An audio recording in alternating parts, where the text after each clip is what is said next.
What's up, everyone? Welcome to the FAA podcast. Jimmy will be along sometime. Divisional weekend in the NFL went off with a bang. Some excellent games, a lot better than Wild Card Weekend, if you ask me. We also had the College Football Playoff National Championship going down tonight. Ohio State, Notre Dame should be quite a game as well. Let's get to the divisional recap here, though. Number one seeded Chiefs in the AFC moving on to host the AFC Championship game. I believe it's 7 straight AFC Championships for the Chiefs, which is just ridiculous. 23-14 over the number 4 seeded Texans. And, the Texans were in this game for most of it. And eventually Travis Kelce kept getting hot. They couldn't get enough offensively. It was almost what happened last week in the wild card game against the Chargers. They didn't have a lot of offense, and that's what they needed to get it done. They got a lot of defense last week, just did not get enough defensive help in this one. CJ Stroud, 67.9%, 245, 6 carries, 42 yards, big rushing numbers for him. Patrick Mahomes didn't really have to do a lot. 64%, 177 touchdown, 7 carries, 14 yards. They, played great defense. And, again, Mahomes was not necessary to win this game, really. Joe Mixon led the game in rushing for Houston, 18 carries, 88 yards, touchdown, 2 catches for 12 yards there. Travis Kelce, I mentioned, went wild. NFL history leading 7th, I think it was 9th, 100-yard playoff game. 7 catches, 117 yards, touchdown on 8 targets there. And a lot of defense in this one. But George Karlaftis, defensive end for the Chiefs, was just ridiculous. Chiefs defense got after C.J. Stroud all day. Karlaftis, though, 5 tackles, 4 solos, 3 sacks, 3 tackles lost, 4 QB hits. You look, Will Anderson Jr. also admirable effort on the losing side on this one for Texans. 4 tackles, all of them solos, 2 sacks, 3 tackles lost, 2 QB hits. Texans plus 9.5 covered by the hook. Of course, I had the opposite. I had 8.5, which was fantastic. Safety did me nothing, losing by 9 there. So that was fun. Under 41.5 hits in this one. Also on Saturday, we had the only wild card team continuing to move on to the NFC Championship, number 6 seeded Commanders, 45-31 shootout over number 1 Lions. Just a crashing out of the playoffs for Detroit. Really wild here that this happened for the Lions. I mean, the defensive injuries just finally crept up to them, and they had no answer for Jaden Daniels and the Cliff Kingsbury offense, who, again, I expect to get more interviews based off this playoff run here as we roll through. Jared Goff was tough day, surprisingly, against this Washington defense. 57.5%, 313 touchdown, 3 picks, and a fumble. 4 turnovers on the day for Jared Goff. I believe 5 total for Detroit, and you can't do that. That's why they lost by 14 points. It was turnover city for the Detroit Lions in this game. Jaden Daniels, the rookie, continues to be excellent. 71%, 299, 2 touchdowns, 16 carries, 51 yards. Became the second rookie ever to beat a number 1 seed, joining Joe Flacco in 2009. Jahmyr Gibbs, 100-yard day in the loss, 14 carries, 105 yards, 2 touchdowns, caught 6 of his 11 targets for 70 yards, leading target getter on the Lions there in the game, actually, I think. Brian Robinson Jr. also 2 touchdowns for him on the night for the Commanders. Amon-Ra St. Brown, excellent game in the loss, 10 targets, 8 for 137.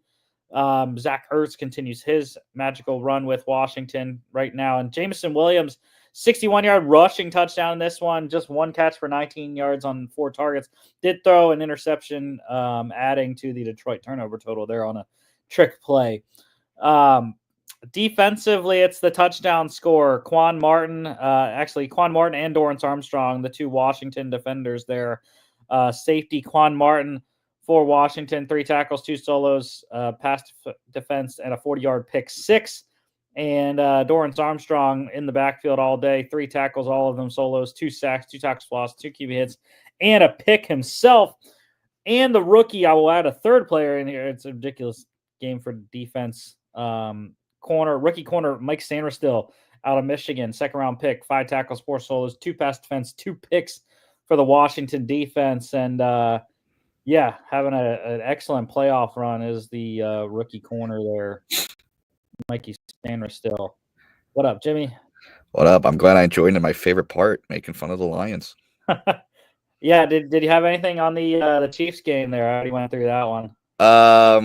Man, the officiating was rough. I don't want to believe in the whole rigging stuff, but man, that was bad. That was really bad. When Taylor sideswiped to Caitlin Clark, she was doing an incantation. Yeah. Oh yeah. They were actually doing it together. Yeah. She brought Caitlin Clark for some extra energy. Caitlin brought the crystals. Oh my God, no. Caitlin, please, my hero. But yeah, anyways, I pretty much went through this one already. What do you got? Had a good laugh. That's all anyone needs to know. I had a good laugh. I had a good chuckle. Loved watching the Lions fans break down on Twitter. It was pretty good. Yeah, I think the Surrender Cobras came out pretty early in this one in Detroit. Oh, yeah. I remember seeing a lot of this and being like, yeah. Oh, man. Classic. I love it. Yeah, highest scoring playoff game this season, 76 points. Ridiculous offensive production. Commanders plus 8.5 went out right over 55.5 easily. Interestingly enough, all 4 underdogs covered. Nice. This weekend. Including this one yesterday. Number 2 seeded Eagles 28-22 over number 4 seeded Rams in the snow in Philly.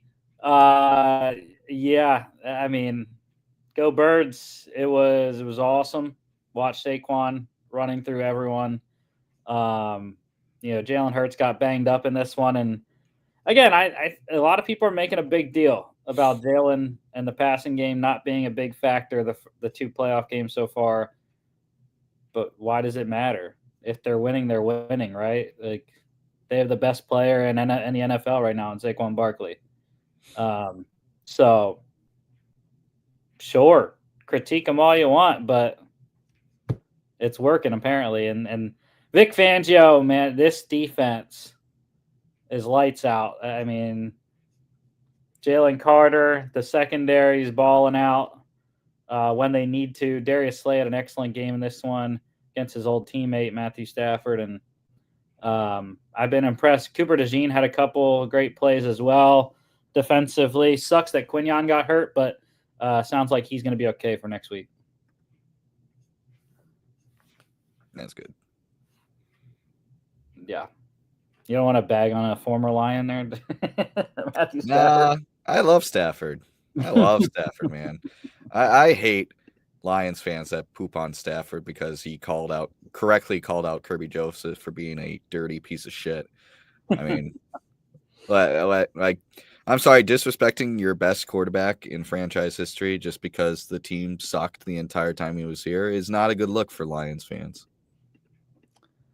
Yeah, Stafford, 59.1%, 324, 2 touchdowns, a fumble.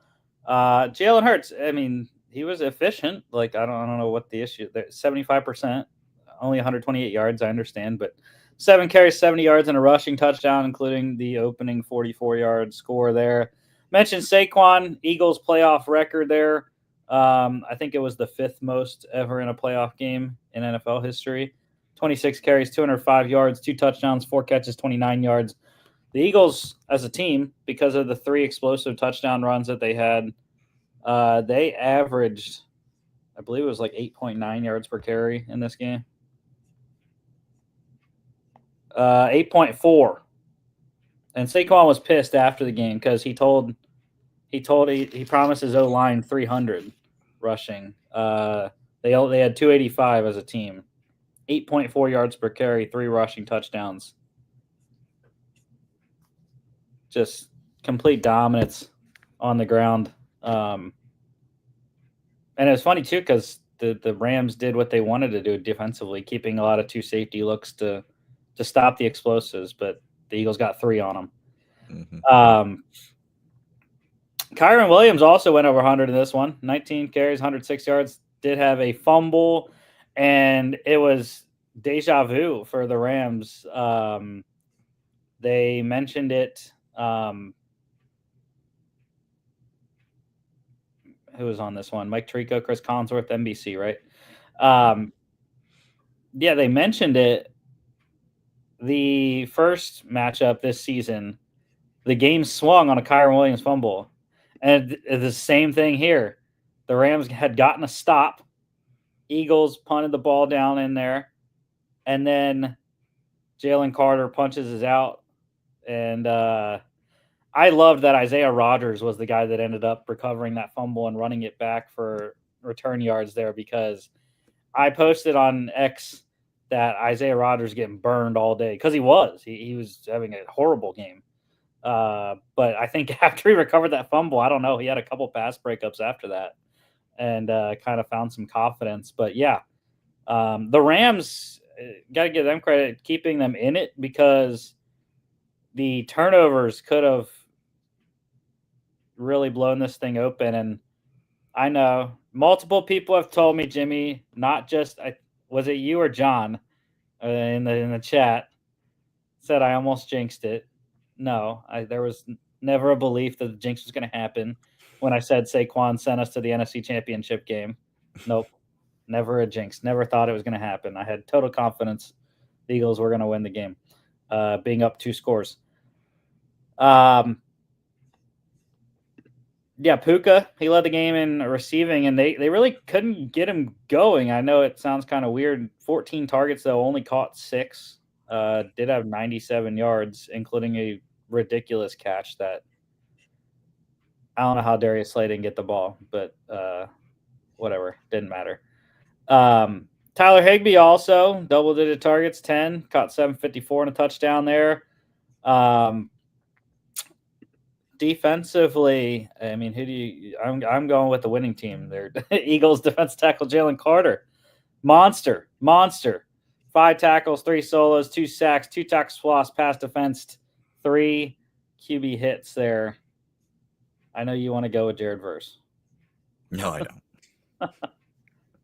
I mean, the rookie had an excellent playoff run. 4 tackles, all of them solos, 2 sacks, 3 tackles for loss, 2 QB hits. Also want to mention Oren Burks, though, filled in very admirably for Nakobe Dean as the other inside linebacker spot there alongside Zach Vaughn. CJ Gardner-Johnson also deserves a shout-out. He had a couple of knifing in plays that for tackles for loss. He just shot the hole real quick and got in there. Anyways, Rams plus 7.5 covered, over 43.5. Eagles host the Commanders next week. Number 2, Bills going to Kansas City, 27-25 over number 3, Ravens. Yeah. I mean, what could have been? I mean, Mark Andrews, the one guy on the Ravens that you would say 9 out of 10 times, man, you throw Mark Andrews the ball, he's going to catch it. And had the 2-point conversion in his hands, would have gotten over the goal line with it, and just somehow it slipped through. I don't know. I don't know how it did, but it is wild that was the guy that dropped it. Mm-hmm. Yeah, I remember. I can't remember. I think was it Tony Romo on this game? Yep. Yeah, I remember Tony Romo saying 999 times out of 1,000 he catches that ball. Mm-hmm. In his defense, that ball was a little behind him. Yeah, it wasn't the perfect throw, but still, that's a catch you kind of expect out of a guy like Mark Andrews. But yeah, right. And for Lamar, though, like, you couldn't lead him too much, or he'll go out of bounds because he was already pretty close there. But yeah, I mean, the story continues for Lamar. Lack of playoff success. That's Lamar has been an excellent regular season quarterback. He's turned into Peyton Manning. He really is when you look at it. Mm-hmm. Obviously, Peyton ended up with 2 Super Bowls, but you can't. I mean, Lamar hasn't even been to an AFC Championship game, so what do you do? 72% for Lamar, 254, 2 touchdowns, a pick, 6 carries, 39 yards, and a fumble. And this one kind of felt like the Lions game. It was just like, bro, like actually all 4 games.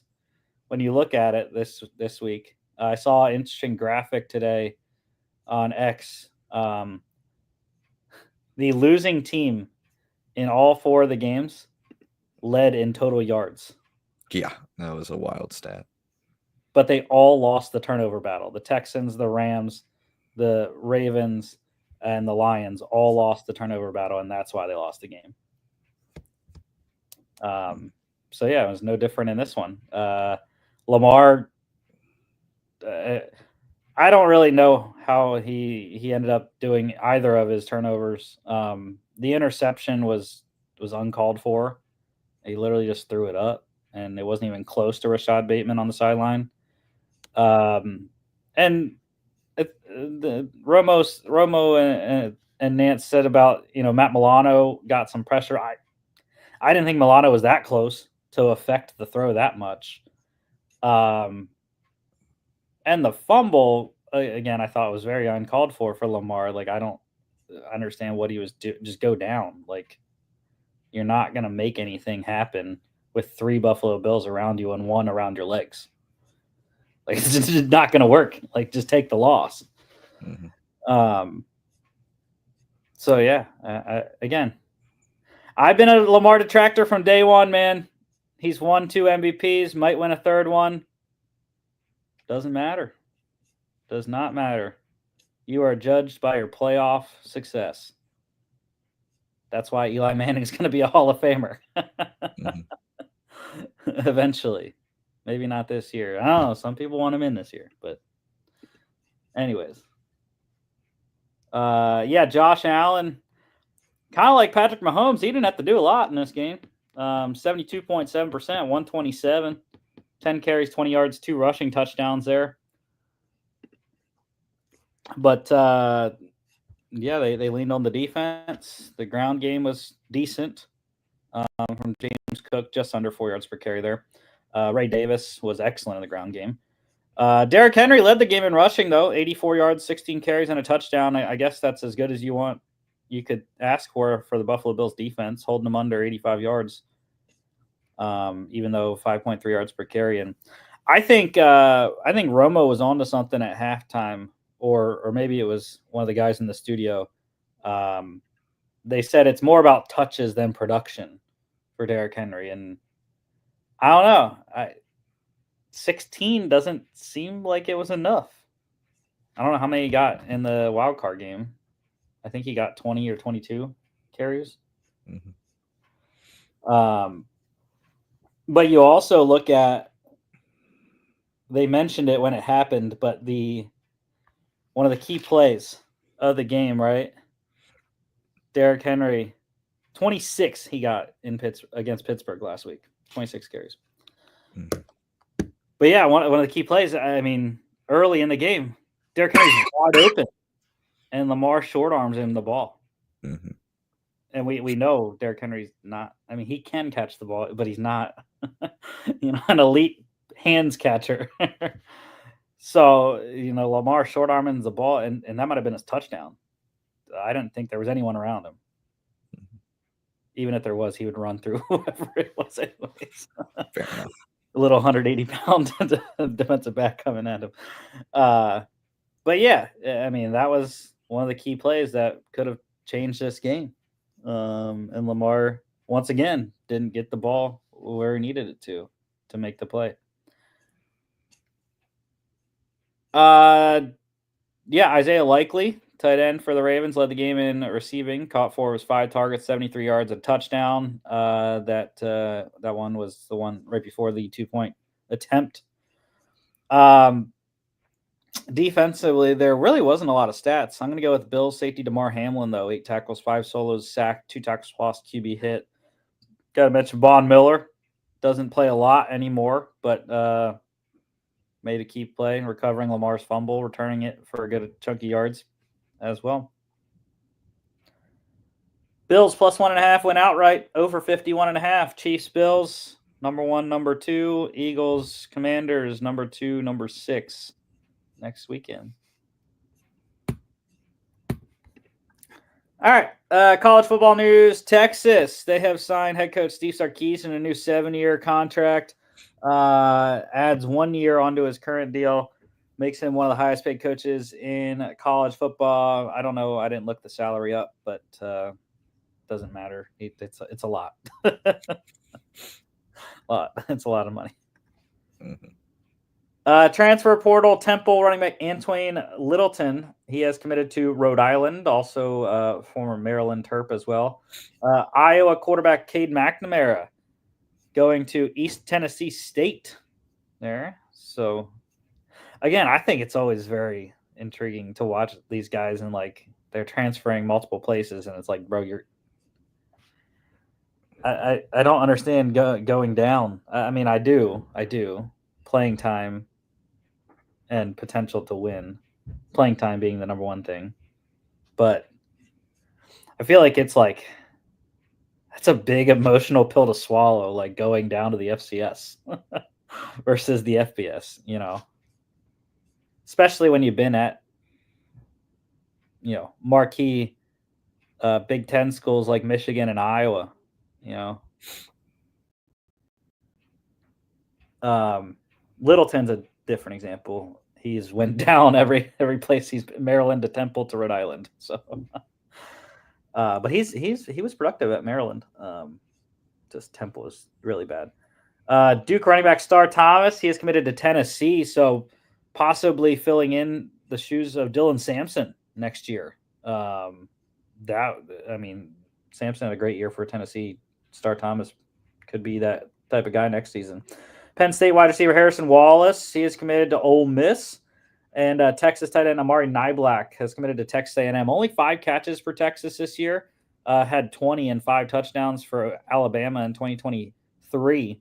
I was really excited for him in this Texas offense this year, especially with JT Sanders leaving. And I thought Niblack was going to be that next tight end, but he just wasn't. You know, Gunnar Helm was the guy really for the Longhorns this year. But hopefully we'll see his third SEC stop, see if he can get some production for A&M next year. UFL news, the Battlehawks, they re-signed linebacker Willie Harvey. The Renegades, they signed former Brahmas running back Kalen Balaj. And the Stallions signing former Giants 7th-round pick linebacker Tay Crowder. Stallions, dude, they've won 3 straight championships for a reason. And I don't know why other teams aren't, like, keying into their formula. Because their formula is pretty simple. When you look at their roster, like, dude, they just signed guys that were drafted by the NFL. Like, it's really simple. Like, these guys were drafted by NFL teams for a reason. Like, they have the talent. It's just, you know, a lot of them don't get the opportunity, or they're not in the right situation, and they don't get enough playing time, so they can't develop and or practice time, or both. So, yeah, I think it's a pretty simple formula for the Birmingham Stallions. Just sign guys that were drafted by the NFL. Anyways, GM carousel. We have our first domino falling in the GM carousel. The Titans, they have their guy signing Chiefs assistant GM Mike Borgonzi to a 5-year contract. He will be the guy to steer the ship for Coach Callahan there, and the number 1 overall pick this season for the Tennessee Titans. See if they can figure out which quarterback they want for their future going forward there. The Raiders GM search, they added a new person to their list, Commanders assistant GM Lance Newmark. Thought it was interesting timing. After the Commanders won, it was announced that the Raiders were interviewing assistant GM Lance Newmark there. So, yeah. Coaching carousel, a lot of stuff going on here. Falcons, they have their new defense coordinator, hiring Jets interim head coach Jeff Ulbrich as DC there in Atlanta. So, yeah, I mean, joins Raheem Morris's staff, and he wasn't bad for the Jets in the DC role. I thought their defense definitely took a downturn whenever he had to add the head coach responsibilities on. So, and how about the Bears and another team? Some other team I didn't look into this. I don't know if there was the other team was reported anywhere, but the Bears called up Omar Khan and the Steelers and said, "Hey, what's it going to cost to get Coach Tomlin to Chicago?" They inquired about trading for Steelers head coach Mike Tomlin. Quickly shut down. Surprised Omar Khan even accepted the phone call. But also, it wouldn't have mattered anyways, even if Khan wanted to trade him, because Coach Tomlin has a no-trade clause in his contract.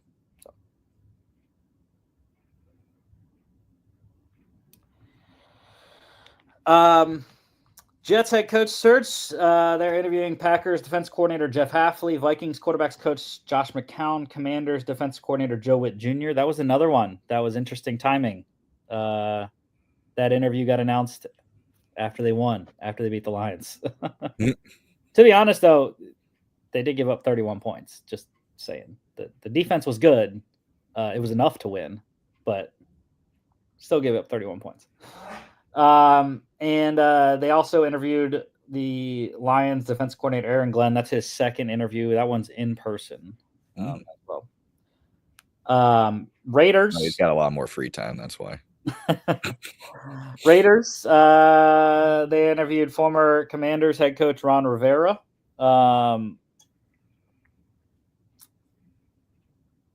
The Saints head coach position, Bills offensive coordinator Joe Brady, Eagles offensive coordinator Kellen Moore, Giants offensive coordinator Mike Kafka, his second interview with New Orleans, and Lions defensive coordinator Aaron Glenn. Jaguars head coach, Eagles offensive coordinator Kellen Moore, and Bills offensive coordinator Joe Brady. Bears head coach, Vikings defensive coordinator Brian Flores, and one that I was like, wow, like, why is this not being talked about more? Tennessee State head coach Eddie George interviewed with Chicago as well. Yeah. I was like, dang. Like, that's outside the box there for Chicago. I mean, he's been pretty good for Tennessee State, gotten them to the FCS playoffs a couple times. Never passed the first round, though. Cowboys head coach, they interviewed former Jets head coach Robert Saleh. Patriots offensive coordinator under new head coach Mike Vrabel. Interviewed Bears interim head coach Thomas Brown and Chargers pass game coordinator Marcus Brady. Is he related to Joe? Is he Joe's brother or something like that? I'll look it up. I think so. I think he is. Marcus Brady.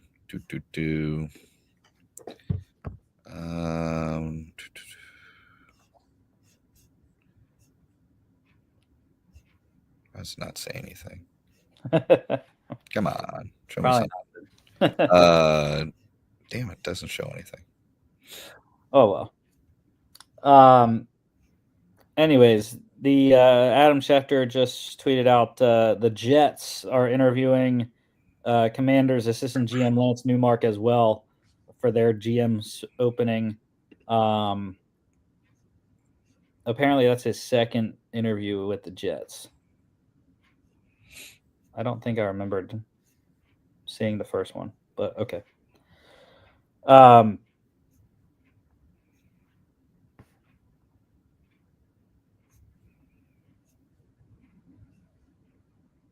okay. That's a nice note from Peter Schrager as well. GMs can be hired whenever. They do not have to wait until their teams are done. So Lance Newmark, Alec Hallaby from Philadelphia, the assistant GM there. Those two guys get hired whenever. I mean, we saw that with Michael Borgonzi. He got hired as a Titans GM. He's still with the Chiefs, hoping to get a three-peat. Head coaches, though, if your team is still in the playoffs, you cannot be hired until your team is done. So, but you can interview. Injuries here. Lions injury-filled season on defense continued in their playoff game. Corner Amik Robertson really nicely stepped in with their secondary issues and had a couple of great games. Broke his arm in the game on Saturday there. He's going to have surgery. I guess he already did probably, but make a full recovery there. And Commanders, big news for them inside interior offensive line. Guard Sam Cosmi, torn ACL on Saturday, done for the playoffs, likely out for most of 2025 as well because of how late his injury is. So, yeah, I mean, he's probably looking at, I would say, November, maybe even December. And, yeah, that's it. That's it for the news. I get so excited about these coaching interviews. I don't know why. As long as they don't hire freaking Kellen Moore. No. He needs to stay in Philadelphia. Yeah, pick standings. Yeah, Logan. He had been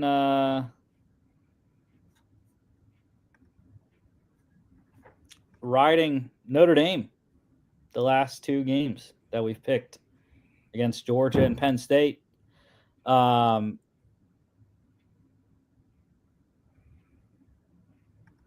But yeah, he is the winner.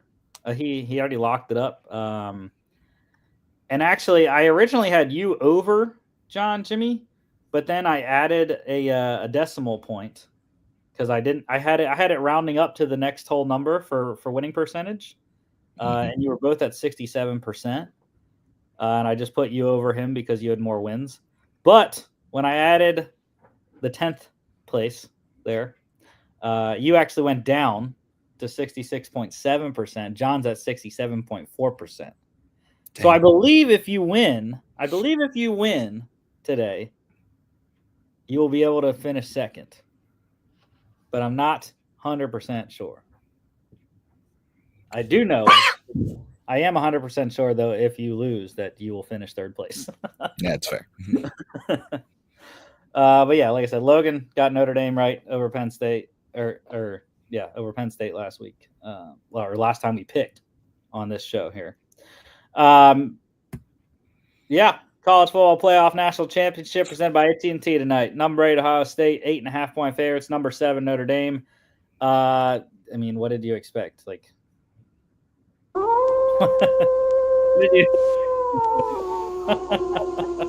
That's fair. I would never pick that team from that other state. Yeah, no. I was shocked. I thought you were going to be lone wolfing. Logan's the one that's been on Notre Dame all freaking playoff. Like, and now Change his mind. Switch in the freaking championship game. That's not right. We should mandate that he be on Notre Dame just so you can get a lone wolf here.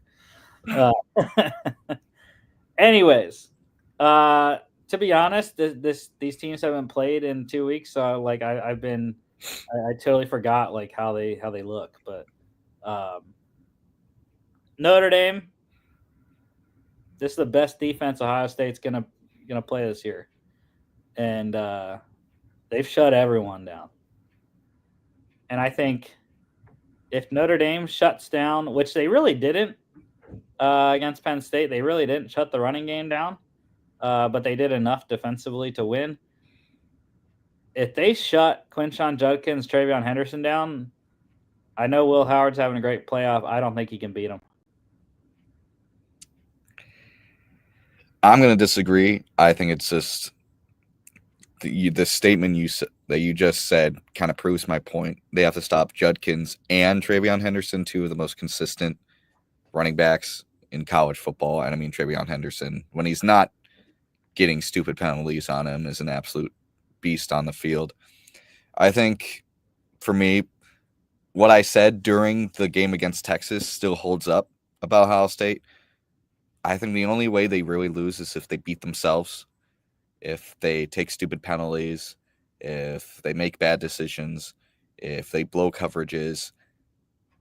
I think that's realistically the only way they really find themselves losing. At the same time, Notre Dame's going to cover. I don't see Ohio State winning by more than 8.5. I mean, unless they have a Rose Bowl-like performance where just they dominate the first half and it's over. I don't see a coverage. I see this a lot more like the Texas game, just hopefully with a lot less mental mistakes and very poor timed penalties on Ohio State's part. Because Ohio State did really outplay Texas basically the entire game. They just could not stop shooting themselves in the foot over and over and over again. They couldn't take advantage of things that went their way. They kept taking stupid holding penalties, and Travion Henderson's unsportsmanlike conduct really I remember that penalty. It really just felt like the momentum just got sucked out of the building for Ohio State. They were still able to, find it, and that Jack Sawyer fumble 6 was fantastic. But yeah, I think it's going to be a great game. Notre Dame has a fantastic defense. I think they genuinely have the best coach in the country. I think that team is well organized. I still just have a lot of question marks about Notre Dame's run game, especially against guys like Tyleik Williams. Am I remembering his name right? Tyleik Williams, Jack Sawyer. I mean, that front four is so wildly hard to run against, even if you have a really good run offense. And I don't think Notre Dame really has a great one. Yeah, I think this will be a defensive slugfest. I would be surprised if they combine for more than 45 points in this one. But yeah, I still think Ohio State should win it. I think they have enough talent. I can't believe I'm saying this, but I think Ryan Day has proved himself to actually be a decent coach. I know, shoot me for saying that. Past me would not believe I'd be saying this right after the Michigan game. But I think since the playoffs have gone on, he's done a really good job coaching this team. And I think he can coach as well as, Freeman can for Notre Dame in this one. So it's going to be a really fun, nail-biting, defensive-heavy game. I think it'd be like 24-20 at the end. I think a key matchup in this one is going to be Junior Tuihalamaka, the defensive end for Notre Dame, against Josh Simmons. If that's the matchup, I don't know what side he lines up on usually, but yeah. I think that's a big thing because Josh Simmons has struggled at tackle for Ohio State. He has been the one big key or weakness, I think, on the Ohio State offense and pass protection. I think that's a key matchup. Cody Simon, though, has had a great playoff linebacker for Ohio State. He's going to be pivotal in being able to stop the Notre Dame running attack. But that's also a big issue, though, is how healthy are these backs? How healthy is Riley Leonard? How healthy is Jadarian Price and Jeremiah Love? They've had time to recover, so I think they should be close to 100% in this game, which would benefit Notre Dame greatly. And I think Riley Leonard, being the runner that he is, I think is totally, just different. Again, this is a team that, unlike any other Ohio State has seen in the playoff, you look at what they played in Texas and Oregon and Tennessee, they were mostly passing attacks. But Notre Dame's a ground and pound. That's what they want. They want to hit you in the mouth. And I think Ohio State's prepared for that. I really do, because of how well their defense plays. Yeah, I really like Tyleik Williams. I think if you're running between the tackles as Notre Dame, I think having to deal with Tyleik Williams is going to be a headache. Yeah. I do have concerns about, just like I did against Penn State, the lack of, A-grade wide receivers. But Jordan Faison had an excellent game. Jaden Harrison, Jaden Greathouse are two other guys that can produce if they need to. But yeah, I think it's going to be a good one.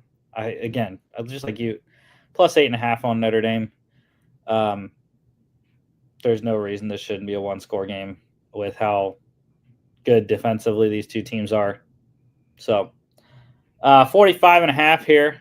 You had it just under there at 44. So I'm going under still. I took the over. I think there can be some points in this game, potentially. Notre Dame hit some of the explosives that they've had, but we'll see. 7:30 ESPN. That's the show. Next week we'll be doing a Tuesday show because I will be driving on Monday down to Mobile, 16 hours. Fantastic drive. It's really not bad until you get to Alabama, and then you're like, bro, going north, south in Alabama takes like freaking 10 hours. Just kidding. But it does feel like forever going from the top of Alabama to the bottom of Alabama. I will tell you that. Anyways, I will be in Mobile next Tuesday. That's when we do the show. Figure out what time yet. I don't know. I got to see the schedule. And then, yeah, of course, Football Friday this week. We'll get you set for Conference Championship weekend and talk about what went down tonight in the College Football Playoff National Championship game. Don't forget to follow us on all our social media at FAA Podcast on X and Instagram, FAA_bets on X as well. FAApodcast.com is a website. Check us out here on YouTube, Facebook, X, and Instagram as well as Spotify, Apple Podcasts, iHeartRadio. And we will see y'all on Football Friday.